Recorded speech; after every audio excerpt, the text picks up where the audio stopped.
Learning to kill is a matter of habit. The more you have done it, the better you're at it.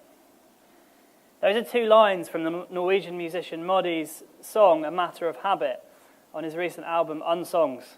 The track's a new English version of Israeli musician Ishar Ashdot's 2012 original, and Ashdot had written it based on first-hand testimonies from soldiers who'd served in the IDF, the Israeli army.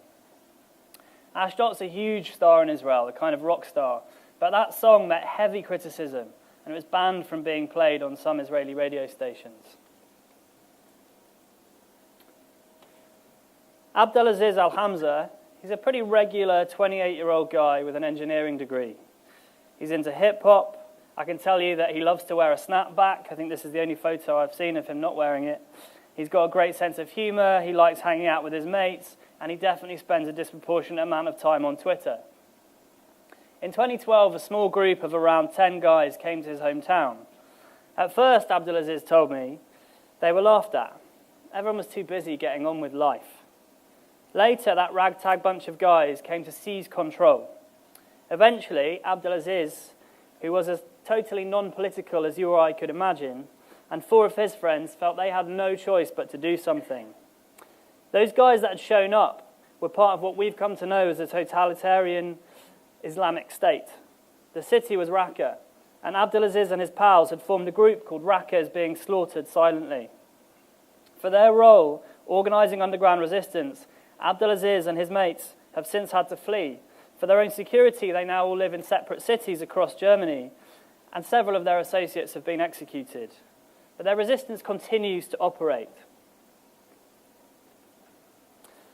We all hear so many stories every day.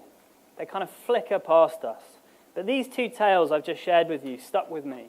They stuck with me for a specific reason, because they both reminded me, quite powerfully, that there's no such thing as an innately good or bad human being. There's no such thing as a comprehensively good or bad situation. We can all be as apolitical as Abdelaziz once was. We can all be activists, like he is now. At the very worst of times, we can find the best of humanity. And in the very best situations, we can still find oppression. Perhaps it's all, at the end of the day, just a matter of habit. Maybe I'm in danger of sounding a little bit fatalistic, pessimistic, but that's in fact the absolute opposite of where I'm getting to. That song I started with, it ends with a striking verse. Can I ask someone to be brave enough to read this out for us? Just go for it, dive in there, someone. Learning to love is a natural thing. It'll find a way if you just let it in. It will be strange at first, but then you'll see it.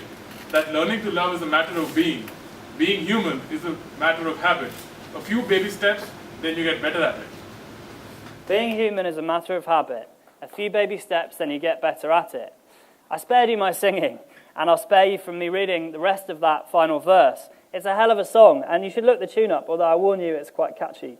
But I love how this reminds us all that being human, just like being free, is an active process. There's muscles that need to be exercised rather than just assumed. Being human and being free, it's a thing we do, not a thing that happens to us. And if there's good and bad, light and shadow, free and censorious, in all of us personally, and in many of the situations that you can find out there in the world, how on earth do we arbitrate between these things? How do we manage to strike a balance? How do we even begin to try to live a good life? At the start of his epic poem, John Milton tells us that it's going to be his mission, and it is our destiny, to rise and fall upon the Aeonian Mount. It's a beautiful image, reaching back to ancient Greek times, conjured up in the 1600s by Milton, and transmitting all the way through to us here and now.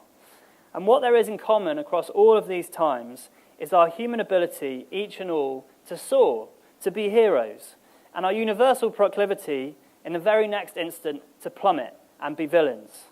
Which is why, my friends, I want to talk to you about creative activism and why I think we need art. Free and unfettered art, to offer what those winds on which we might soar, and also the mirrors in which we catch ourselves before we fall.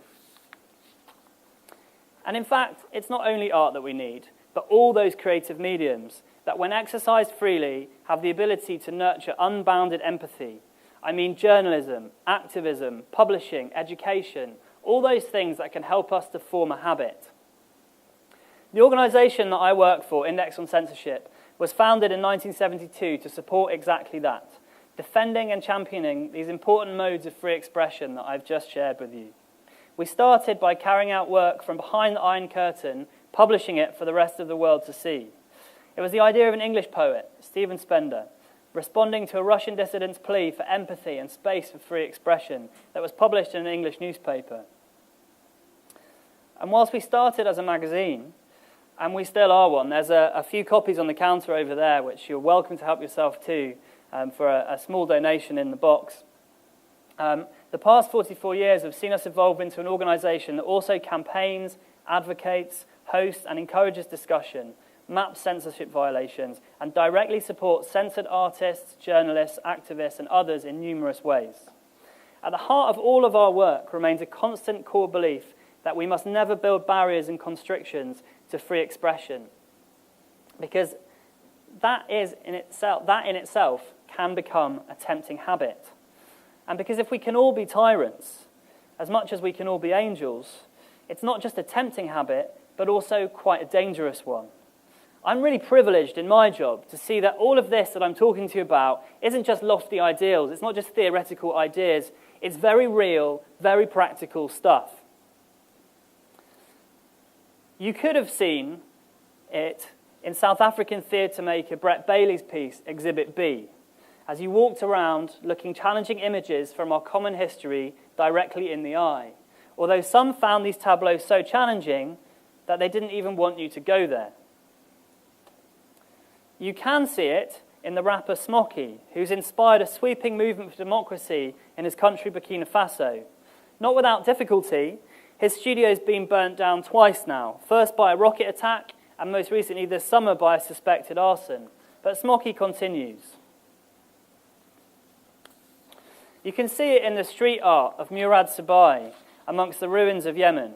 As the bombs fall around him, his public murals serve to both document travesties, and they also invite ordinary people from all sides to come out into the streets and paint with him. He's building the piece right through his very process.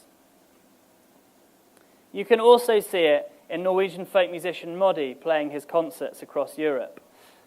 One of those songs I share with you at the start here.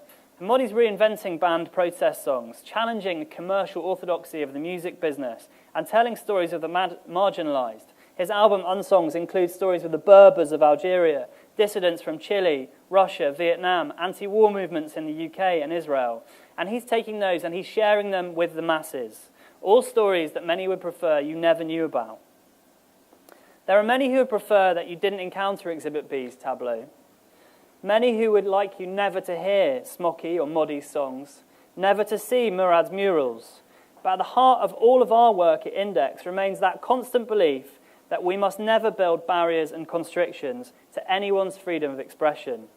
Because if any and all of us can be wrong, who on earth has the right to begin to do that? This summer, I stood looking at Michelangelo's David, the statue in Florence, holding his slingshot. It's extraordinary, like it's on the verge of springing into life. But of course, it's me, the audience, who brings that animation to it. It's me who breathes life into the stone. And in a way, all of us sitting here today are like David. And all of those creative activists that I've mentioned, they breathe that life into us. Exhibit B's cast members do it with their own bodies. Smoky does it with his microphone. Murad does it with his paintbrush. Moddi does it with his guitar. They all offer us winds on which to soar, gasps and glimpses of freedom. Index on Censorship exists to help people like these. People who are actually really not so different from you and me. People who blow these winds on which we can all soar. Why? Because being human is a matter of habit. A few baby steps, then you get better at it. Thanks a lot. Thank you so much, David.